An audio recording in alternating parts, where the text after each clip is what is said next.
அனைவருக்கும் வணக்கம். இன்னைக்கு நம்ம பார்க்க போற வீடியோ என்ன அப்படின்னா, என்னுடைய மேஜிக் பாக்ஸை பத்தி நம்முடைய சப்ஸ்கிரைபர் சகோதரிகள் நிறைய பேருக்கு தெரிஞ்சிருக்கும். அதாவது மேஜிக் பாக்ஸ் அப்படின்னா சேவிங்ஸ் பத்தினதுதான். அந்த பாக்ஸ் எனக்கு என்னென்ன மேஜிக் பண்ணுச்சு அப்படின்னு சொல்லிட்டு சேவிங்ஸ் அப்படிங்கிற பிளேலிஸ்ட்லையும் கொடுத்துருக்கேன், ஆன்மீகம்ங்கிற பிளேலிஸ்ட்லையும் இருக்கும், பாருங்க.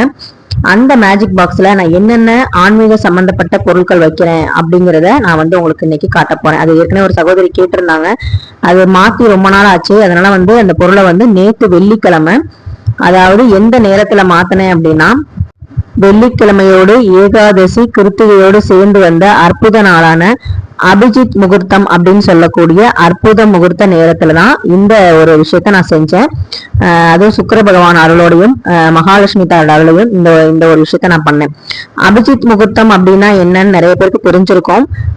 அதாவது ஒவ்வொரு நாளும் 11:45 இருந்து 12:15 வரைக்குமே வரக்கூடிய அந்த அரை மணி நேரத்துல ஏதாவது ஒரு சில நேரங்கள்ல அந்த அபிஜித் முகூர்த்தம் இருக்கும். அதனால அந்த நேரத்துல நம்ம விளக்கேற்றி வழிபாடு செய்யறது, அதே மாதிரி ஏதாவது ஒரு ஸ்லோகங்கள் சொல்றது, மந்திரங்கள் சொல்றது, யாரையும் திட்டக்கூடாது, யாரையும் நம்ம கெட்டது நினைக்க கூடாது யாருக்கும் அந்த நேரத்துல அப்படின்னு சொல்லுவாங்க. அந்த 11:45 இருந்து 12:15 ஏதாவது ஒரு இடைப்பட்ட நேரத்துல அந்த அபிஜித் முகூர்த்தம் அப்படிங்கிறது இருக்கும். அது நமக்கு துல்லியமா எல்லாராலையும் சொல்லிட முடியாது. இந்த டைம்லதான் கரெக்டா இப்ப மைத்திரை முகூர்த்தம்னா இது வரைக்கும் இருக்கு அப்படின்னு நம்ம சொல்றோம் இல்லையா, அந்த மாதிரி இதை நம்ம துல்லியமா சொல்ல முடியாது. ஆனா இந்த அரை மணி நேரத்துல ஏதாவது ஒரு சில வினாடிகள் அந்த அபிஜித் முகூர்த்தம் வரும். அந்த நேரத்துல நம்ம என்ன நம்ம நினைச்சாலும் அது நடக்கும் அப்படின்னு சொல்லப்படுது. சோ அந்த நேரம் எனக்கு எதுன்னு கரெக்டா தெரியாதனால 11:45 இருந்து 12:15 காலையில நான் கிருத்திகை வழிபாடு செஞ்சிருந்தாலும் திரும்ப அந்த 6 முகனுக்கு 6 விளக்கேற்றி குலதெய்வத்தை வழிபாடு செஞ்சுட்டு அந்த நேரத்துல நான் இந்த பொருட்களை வச்சு என்னுடைய மேஜிக் பாக்ஸ்ல நான் ஃபில் பண்ணேன். என்னுடைய மேஜிக் பாக்ஸ்ல என்னென்ன பொருள் இருக்கு அப்படின்னு நான் காட்டிடுறேன். பேர் சொல்லாது அப்படின்னு சொல்லக்கூடிய அந்த பொருள், ஜாதிக்காய், பட்டை கிராம்பு, அதுக்கப்புறம் சோம்பு, வெந்தயம், சுக்கு, ஏன்னா சுப்பிரமணியனுக்கு ரொம்ப பிடித்தது, அப்புறம் பிரிஞ்சி இலை. இது எல்லாமே பாத்தீங்கன்னா நான் மேஜிக் பாக்ஸ்ல இந்த தடவை வைக்க போறேன். 9 பொருட்கள். இதுல ஒரே ஒரு முக்கியமான பொருள் இல்ல, ஏலக்காய் இல்ல, அதை வாங்கி நான் வச்சிருவேன். சோ அந்த மாதிரி இது பாத்தீங்கன்னா நான் முதல்ல வச்சிருந்தது. இதுல பச்சை கலர் துணியில முடிச்சு சில விஷயங்கள் வச்சிருந்தேன். பட்டையோட சேர்த்து 50 ரூபா நோட்டை வச்சிருந்தேன். பிரிஞ்சி இலையில பாத்தீங்கன்னா தனம், பணம், வசி வசி அப்படின்னு சொல்லி எழுதியிருந்தேன். அதே மாதிரி இந்த தடவை நான் பிரிஞ்சி இலையில பச்சை கலர் ஸ்கெட்ச் பெண்ணால நான் எழுதியிருந்தேன். பச்சை அப்படிங்கிறது குபேரருக்கு உரியது. நான் காட்டின அத்தனை பொருட்களுமே பாத்தீங்கன்னா ஒரு ஜிப்லாக் கவர்ல நான் போட்டேன். ஃபர்ஸ்ட் பிரிஞ்சி இலையை போட்டுட்டு அது கூட பச்சை கற்பூரம், ஜாதிக்காய், பேர் சொல்லாதது, கிராம்பு, சோம்பு, ஏலக்காய் இருக்குன்னா ஏலக்காயும் நம்ம போட்டுக்கலாம். அதுக்கப்புறம் வெந்தயம் போட்டேன். அப்புறம் சுப்பிரமணியனை நினைச்சு நான் சுக்கும் போட்டுட்டேன். சோ இந்த விஷயங்கள் எல்லாமே போட்டுட்டு அதை ஜிப்லாக் கவர்ல க்ளோஸ் பண்ணிட்டு அந்த பழைய வச்சிருந்த காயின் இருக்கு பாத்தீங்களா, அது யாகத்துல எனக்கு கிடைச்ச காயின்ஸ், கோவில் யாகத்துல, அந்த யாகத்துல கிடைச்ச காயின்ஸை திரும்ப அதிலே போட்டு அந்த பணம் நல்லபடியா சேரணும், தனம் வசியமாகணும் அப்படின்னு சொல்லி வேண்டிக்கிட்டு அபிஜித் முகூர்த்த நேரத்துல இந்த விஷயத்த நான் செஞ்சேன். நான் முதல்ல ஷார்ட்ஸ் எடுக்கிற மாதிரி தான் எடுத்தேன், ஆனா லென்த்தா போற மாதிரி இருந்தது. அதனாலதான் லாங் வீடியோ இப்படி இருக்கு உங்களுக்கு. சோ அதனால கொஞ்சம் அட்ஜஸ்ட் பண்ணிக்கோங்க. அந்த பழைய 50 ரூபா நோட்டு பட்டையோட சேர்த்து வச்சிருந்தேன் பாத்தீங்களா, அதையும் பாத்தீங்கன்னா இதுக்குள்ள வச்சுட்டேன். இந்த பழைய பொருட்கள் எல்லாத்தையும் ஒரு கவர்ல போட்டு வச்சிருக்கேன். நம்ம ஆடிப்பெருக்கு இந்த மாதிரி வரப்போகுது, தண்ணி எல்லாம் நிறைய ஆத்துல வரும்போது அப்ப போய் நம்ம ஆத்துல விட்டுறலாம் அப்படின்னு சொல்லிட்டு நான் தனியா எடுத்து வச்சிருக்கேன். சோ இது அரகஜாவும் ஜவ்வாதும் போட்டேன். இது வாசனைக்கு, புணுகு இருந்தா புணுகும் போடலாம். இதை அந்த பணத்துல தடவி, அந்த பிரிஞ்சியில தடவி நான் வச்சுட்டேன். வாசனையாவும் இருக்கும். வாசனை உள்ள இடங்கள்ல சுக்கிர பகவான் வாசம் செய்வாங்க. குபேரருடைய அருள் இருக்கும். நமக்கு மகாலட்சுமி தாயோட அருளும் பரிபூர்ணமா கிடைக்கிறதுக்கு இந்த பொருட்களை வச்சுட்டு அது கூடவே எல்லாத்தையும் பிரதிபலிக்கக்கூடிய அழகான மகாலட்சுமிக்கு உரிய கண்ணாடியை வச்சுட்டு என்னுடைய சேமிப்பு பணத்தையும் அதுல வச்சுட்டேன். இதுதான் பாத்தீங்கன்னா என்னுடைய மேஜிக் பாக்ஸ்ல நான் வைக்கக்கூடியது. பணம் சம்பாதிக்கிறது பெருசு இல்ல, அதை நம்ம கட்டி காப்பாத்துறதுதான் பெரிய விஷயம்.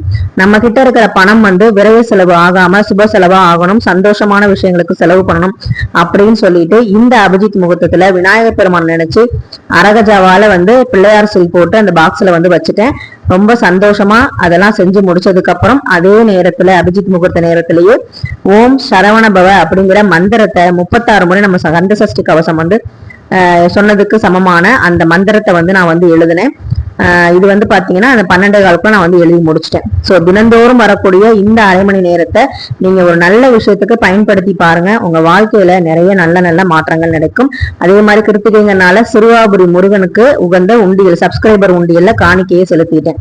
முருகனுக்கு உகந்த அந்த நல்ல நாள்ல எனக்கு துறையூர்ல இருக்கிற குடில், அதாவது முருகனுடைய அந்த குடில் 7ஆம் படை வீடுன்னு சொல்லுவாங்க, அங்க வந்து பாத்தீங்கன்னா எனக்கு வந்து ஒருத்தர் வந்து வாசல் வந்து நன்கொடை வந்து வசூலிச்சாங்க. அது எதுக்காக அப்படின்னா அன்னதானத்துக்காக. நான் ஃபர்ஸ்ட் கொடுத்துட்டு 100 ரூபாய் வந்து பணத்தை கொடுத்துட்டேன். ஸோ அவங்க ரசீதுலாம் தருவாங்கன்னு நான் எதிர்பார்க்கவே இல்லை. ஆனா வந்து பாத்தீங்கன்னா பேர் சொல்லி அவங்க ரசீதெல்லாம் வந்து கொடுத்து அதுக்கப்புறம் இந்த புக்கையும் வந்து கொடுத்தாங்க. இதுல நிறைய விஷயங்கள், நல்ல நல்ல விஷயங்கள் இருக்கு. கடன் சுமை தீர்வதற்கு என்ன மாதிரி முருகனை வந்து வழிபாடு செய்யணும், இது எல்லாமே வந்து அந்த இருந்தது. அவர் வந்து வாங்கினவர், பணத்தை வாங்கினவர் வயசானவர், அவர் வந்து கேட்டாரு இந்த மாதிரி வந்து நீங்க வந்திருக்கீங்களான்னு கேட்டாரு. நான் தைப்பூசத்துக்கு வந்திருக்கேன் அப்படின்னு சொல்லி சொன்னேன். ஒரு தடவை மட்டும் தான் வந்திருக்கேன்னு. தொடர்ந்து வாங்க, உங்களுக்கு முருகனோட அருள் நிச்சயமா கிடைக்கும், நல்ல நல்ல விஷயங்கள் நடக்கும் அப்படின்னு சொல்லி வாழ்த்திட்டு போனாரு. எனக்கு ரொம்ப சந்தோஷமா இருந்தது. அப்புறம் அந்த ரசீதுக்கு பின்னாடி இந்த ஓம் சுப்பிரமணிய தேவாய நம, ஓம் அகத்தீசாய நம, ஓம் நந்தீசாய நம அப்படிங்கிற அந்த மந்திரங்கள் இருந்து இதை வந்து டெய்லியும் வந்து காலையில 10 நிமிஷம், இரவு படுக்கிறதுக்கு முன்னாடி இல்ல சாயங்காலம் விளக்கேற்று 10 நிமிஷம் வந்து நம்ம சொன்னோம் அப்படின்னா நம்ம வாழ்க்கையில் நல்லது நடக்கும் அப்படின்னு சொல்லி போட்டிருந்தது. எனக்கு முருகப்பெருமானே வந்து ஆசீர்வாதம் பண்ண மாதிரி ஒரு சந்தோஷமா இருந்தது. ரொம்ப வந்து மகிழ்ச்சியா இருந்தது. கொடுத்த 100 ரூபாய் வந்து அந்த அன்னதான முயன் வந்து நான் நிறைய தடவை பார்த்திருக்கேன். நிறைய பேர் வந்து பாத்தீங்கன்னா அந்த துறையூர் பொருளைன்னு இந்த சைட்லாம் வந்து பாத்தீங்கன்னா நிறைய பேர் வந்து அந்த வேன்ல வந்து சாப்பாடு வாங்கிட்டு போறாங்க. இன்னமும் வந்து பாத்தீங்கன்னா நிறைய பேர் வந்து பசியோட பட்டினியோட தான் வாழ்ந்துகிட்டு இருக்காங்க. அவங்களுக்கெல்லாம் இந்த மாதிரி விஷயங்கள் நடக்கிறதுனாலதான் ஒரு வேளையாவது நல்லா சாப்பிட முடியுது. எனக்கு ஒரு சகோதரி வந்து பேர் வச்சிருக்காங்க. என்ன பேர் அப்படின்னா சிறுவாபுரி சிஸ்டர் அப்படின்னு சொல்லி பேர் வச்சிருக்காங்க. நேற்று வந்து ரொம்ப சந்தோஷமா இருந்தது. உங்களை போல நிறைய பேர் வந்து சிறுவாபுரி பதிகம் வந்து படிச்சுட்டு இருக்காங்க, நல்லபடியா வீடு கட்டிட்டு இருக்காங்க அப்படின்னு சொல்லி சொன்னாங்க. அது மட்டும் இல்லாம சிறுவாபுரி பதிகத்தை யாரெல்லாம் படிச்சுக்கிட்டு இருக்காங்களோ அவங்க எல்லோருக்குமே நல்லபடியா வீடு அமையணும்னு சொல்லியிருந்தாங்க. எனக்கு பட்டப்பேர் வச்ச அந்த சகோதரிக்கு ரொம்ப ரொம்ப நன்றி. இந்த பேர் எனக்கு ரொம்பவே பிடிச்சிருக்கு. அதுக்கப்புறம் வந்து ஒரு சகோதரி கேட்டிருந்தாங்க, குங்கும அர்ச்சனை வந்து எப்படி பண்றது சொல்லுங்க அப்படின்னு சொல்லி. நான் வந்து நேற்று வெள்ளிக்கிழமை அப்படிங்கறதுனால நான் வந்து இந்த குங்கும அர்ச்சனை வீடியோ வந்து எடுத்திருக்கேன், பாருங்க. மகாலட்சுமி விளக்கு இல்ல கஜலட்சுமி விளக்கு இல்ல அஷ்டலட்சுமி விளக்கு, குத்து விளக்கு, இந்த விளக்குல ஏதாவது ஒரு விளக்க மனையில வந்து எடுத்து வச்சுக்கோங்க. நல்லா வந்து பாக்கெட்ல புதுசா ஒரு குங்குமம் வாங்கி வச்சுக்கோங்க. அந்த குங்குமத்தை ஒரு தொன்னையிலேயோ இல்ல ஒரு கிண்ணிலேயோ வந்து போட்டு வச்சுக்கோங்க. இல்ல குங்குமச்சுமையிலே கொட்டி அதை அர்ச்சனை பண்றதுக்கு ஏத்த மாதிரி கை எடுத்து வைக்கிற மாதிரி நீங்க அந்த ஒரு அகலமான கிண்ணியில வந்து வச்சுக்கோங்க. நான் வந்து எங்கிட்ட இருக்க குங்குமச்சுமையில கொட்டி அதுல வந்து மோதிர விரல் கட்ட விரல் அது ரெண்டையும் சேர்த்த மாதிரி நம்ம குங்குமத்தை வந்து எடுத்து அர்ச்சனை பண்ணணும். நம்ம இந்த குங்கும அர்ச்சனை பண்றதுக்கு முன்னாடி குலதெய்வத்தையும் விநாயகர் பெருமானையும் நல்லபடியா வேண்டிக்கிட்டு, மகாலட்சுமி வேண்டிக்கிட்டு, ஓம் ஸ்ரீ மகாலட்சுமியை நமக அப்படிங்கிற அந்த மந்திரத்தை விளக்கு முன்னாடி ஒரு வெத்தலையோ இல்ல ஒரு நல்ல பித்தளை தட்டோ இல்ல வெள்ளி தட்டோ எது இல்ல உங்கள்கிட்ட வெள்ளி குங்குமச்சிமிழ் வந்து கழுவி வச்சிருக்கீங்க அப்படின்னா அதையும் நீங்க வச்சு நல்லபடியா வந்து ஒரு 108 முறையோ இல்ல 51 முறையோ இல்ல 21 முறையோ நீங்க அந்த அர்ச்சனையை வந்து பண்ணலாம். அர்ச்சனை பண்ணி முடிச்ச உடனே நெய்வேத்தியமா பால் வைக்கலாம், இல்ல வந்து கல்கண்டு வைக்கலாம். என்கிட்ட வந்து தேன் மிட்டாய் வந்து இருந்தது, புதுசா பிரிக்காம நேத்தா வாங்கிட்டு வந்தாங்க. அதனால தேன் மிட்டாய் வந்து வச்சு அவங்களுக்கு வந்து நெய்வேத்தியம் பண்ணி நம்ம வந்து நல்லபடியா வந்து சூடம் சாம்பிராணி இதெல்லாம் வந்து காமிச்சாச்சு. இந்த மாதிரி வந்து எளிமையா வந்து வாரம் வெள்ளிக்கிழமை கூட நம்ம வந்து குங்கும அர்ச்சனை பண்ணலாம். நல்லா வந்து ஒரு துண்டு விரிச்சு அதுல மேல உட்காந்துக்கோங்க, வெறும் தரையில வந்து உட்காராதீங்க. இதுக்கு வந்து விளக்கு வந்து நீங்க எந்த விளக்கு வேணாலும் யூஸ் பண்ணலாம். இல்ல அகல் விளக்கு தான் இருக்கு அப்படின்னா கூட அதுல வந்து நம்ம வந்து ஏற்றி நம்ம வந்து குங்கும அர்ச்சனை பண்ணலாம். குத்து விளக்கு இருக்கிறவங்க சின்னதா இருந்துச்சுன்னா குத்து விளக்கு கூட நம்ம பயன்படுத்திக்கலாம். இப்ப வந்து ஆடி மாசம் வந்து அடுத்த வாரம் வெள்ளிக்கிழமை பிறக்க போகுது. முதல் நாள் வெள்ளிக்கிழமையோட பிறக்குது. அதனால நமக்கு டபுள் டமாக்கா மாதிரி ரொம்ப ஒரு சிறப்பான நாளா வருது. அந்த மாதத்துல நீங்க என்ன விஷயங்கள் அம்பாளுக்கு பண்ணாலும் அது உங்களுக்கு நல்லபடியா நடக்கும். அதனால வந்து குங்கும அர்ச்சனை பண்றது ரொம்ப சாதாரணமா எளிமையா பண்ணி பழகுங்க. அப்பதான் நமக்கு வந்து பாத்தீங்கன்னா எல்லாமே வந்து ஈஸியா வந்து நமக்கு செய்ய முடியும். இதுல வந்து நீங்க நெய்வேத்தியமா வெத்தலை பாக்கு வாழைப்பழம் கூட வைக்கலாம். இல்ல உங்களுக்கு வந்து மாங்கல்ய சரடு வளையல் இதெல்லாம் வைக்கணும் அப்படின்னா கூட அதை கூட நீங்க வச்சு வழிபாடு செய்யலாம். அது ஆடி முதல் வெள்ளிக்கிழமை கூட நீங்க வந்து செய்யலாம். அதுவும் இல்லாம ஆடி மாசம் அன்னைக்குதான் வந்து பிறக்குது, முதல் நாள் வெள்ளிக்கிழமையோட பிறக்குது. சோ இந்த ஒரு வழிபாடை நீங்க செய்யும் பொழுது உங்களுடைய கணவருக்கும் உங்களுக்கும் இருக்கிற அந்யோன்யம் வந்து கூடும், குடும்பத்துல மகிழ்ச்சி நிறையும், நமக்கு மங்களகரமான வாழ்க்கை வந்து அமையும். இந்த குங்கும அர்ச்சனைக்கு அவ்வளவு சிறப்பு இருக்கு. நிறைய தடவை நான் வந்து குங்கும அர்ச்சனை பண்ணிட்டு இருக்கேன். சோ அதனால வந்து பாத்தீங்கன்னா நீங்களும் வந்து செஞ்சு பயனடைங்க. இந்த மாதிரி எளிமையா செஞ்சாலே போதுமானது. இந்த குங்குமத்தை நல்ல ஒரு குங்குமச்சிமில்ல கொட்டி டெய்லியும் வந்து உங்க கணவர் கையாலேயோ இல்ல நீங்களோ வேண்டிக்கிட்டு உங்க மாங்கல்யத்திலையும் நெற்றி வகுடுலையும் அதையும் வந்து நீங்க வச்சுக்கோங்க, ரொம்பவே நல்லது. அதுக்கப்புறம் இன்னைக்கு சனிக்கிழமை, நேற்று வந்து ஏகாதசி அன்னைக்கு பெருமாளுக்கு வந்து என்னால துளசி வந்து சாற்ற முடியல. ஏன்னா துளசி வந்து வெள்ளிக்கிழமை பறிக்க கூடாதுன்னு சொல்லுவாங்க. முத நாளே பறிச்சு வச்சிருக்கணும், நான் வந்து மறந்துட்டேன். அப்புறம் நேற்று மகாசக்தி கோயிலுக்கு போகும்போது விநாயகர்ட்ட எந்த பூவுமே இல்லை, இப்போ வெள்ளருக்கு வந்து பறிச்சுட்டு போவேன், நேற்று மறந்துட்டேன். அதனால வந்து இன்னைக்கு வெள்ளருக்கு வந்து வாக்கிங் போகும்போது பறிச்சுட்டு வந்து விநாயகருக்கு வச்சுட்டு அதுக்கப்புறம் வந்து துளசியை வந்து ஏகாதசிக்கு சாத்தாதனால இன்னைக்கு சனிக்கிழமை பெருமாளுக்கு துளசி சாற்றி அப்புறம் வந்து பஞ்சகவிய பாத்திரத்துல அந்த தண்ணி எல்லாம் வச்சு பச்சைக்கற்பூரம் போட்டேன். சிவபெருமானுக்கு வந்து வில்வம் வந்து எங்க வீட்டுல பக்கத்துல ஒரு வில்வ மரம் இருக்கு. நமக்கு வந்து பூவே இல்லை அப்படின்னா கூட கவலையே இல்லை, வில்வ மரம் இருக்கனால அங்க இருந்து வில்வம் பறிச்சு சிவனுக்கும் சாத்திட்டேன். ரொம்ப வந்து திருப்தியா வந்து காலையிலே வந்து பிரம்ம முகூர்த்த நேரத்துல நல்லபடியா வந்து சாமி கும்பிட்டு இறைவன்ட்ட வந்து நல்லபடியா வேண்டியாச்சு. சோ நாளைக்கு வந்து உங்களுக்கு என்ன வீடியோ வரப்போகுது அப்படின்னா, ஆஷாட நவராத்திரி எப்படி எளிமையா வீட்டுல செய்யலாம், 9 நாளும் ஆஷாட நவராத்திரி செய்ய முடியாதவங்க எந்த நாள்ல செய்யலாம், எப்ப விளக்கேற்றலாம், அதுல என்ன நெய்வேத்தியம் வைக்கலாம், எப்படி அம்பால அழைக்கலாம், இது எல்லாமே நாளைக்கு உங்களுக்கு லாங் வீடியோல வரும். கண்டிப்பா மிஸ் பண்ணாம பாருங்க. உங்களுக்கு இந்த வீடியோ பயனுள்ளதா இருந்தா கண்டிப்பா வந்து லைக் பண்ணுங்க, ஷேர் பண்ணுங்க, மறக்காம சப்ஸ்கிரைப் பண்ணுங்க. உங்க வேல்யூபிளான கமெண்ட்டை சொல்லுங்க. டெய்லியும் அந்த அபிஜித் முகூர்த்தத்துல உங்களால முடிஞ்சா ஏதாவது ஒரு நல்ல விஷயத்த நினைச்சுக்கோங்க மனசுல, அது கண்டிப்பா நல்லபடியா நடக்கும்.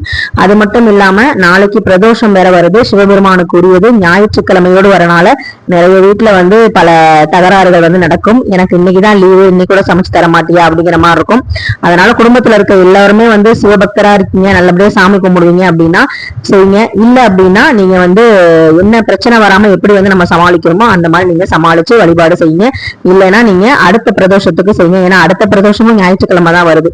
சோ அதனால வந்து உங்க வீட்டுல கன்வின்ஸ் பண்ண முடிஞ்சா கன்வின்ஸ் பண்ணிட்டு புதன்கிழமை நான் செஞ்சு தரேன் அப்படிங்கிற மாதிரி ஏதாவது சொல்லி சமாளிங்க. சோ இதெல்லாம் வந்து முன்னாடியே நீங்க பிளான் பண்ணிக்கிட்டீங்கன்னா ரொம்பவே நல்லது. அதுக்கு ஏற்ற மாதிரி நம்ம இருந்தோம்னா குடும்பத்துல பிரச்சனைகள் வராது. சாமி கும்பிட்டனால வந்து சண்டையே வருது அப்படிங்கிற வார்த்தையும் நம்ம வீட்டுல ஒழிக்காது. அதை வந்து பாத்துக்கோங்க. அமாவாசை வந்து பாத்தீங்கன்னா திங்கக்கிழமை சாயங்காலம் 6:53 தான் வருது. செவ்வாய்க்கிழமை தான் நமக்கு முழுவதுமா இருக்கு. படையல் போடுறவங்க, முன்னோர்களுக்கு வந்து தர்ப்பணம் கொடுக்கறவங்க, விரதம் இருக்கிறவங்க, இவங்க எல்லாமே செவ்வாய்க்கிழமை தான் செய்ய முடியும். செவ்வாய்க்கிழமை வந்து எப்படி வந்து அமாவாசை வழிபாடு செய்யணும், ஃபர்ஸ்ட் முருகனுக்கு வெற்றிலை தீபம் போடணுமா இல்ல முன்னோர்களுக்கு வந்து படையல் போடணுமான்னு கேட்டா முன்னோர்களுக்கு தான் முதல்ல அமாவாசைக்கு முன்னுரிமை கொடுக்கணும். அதை வந்து மறந்துடாதீங்க. நெக்ஸ்ட் வீடியோ நாளைக்கு பார்க்கலாம். நன்றி.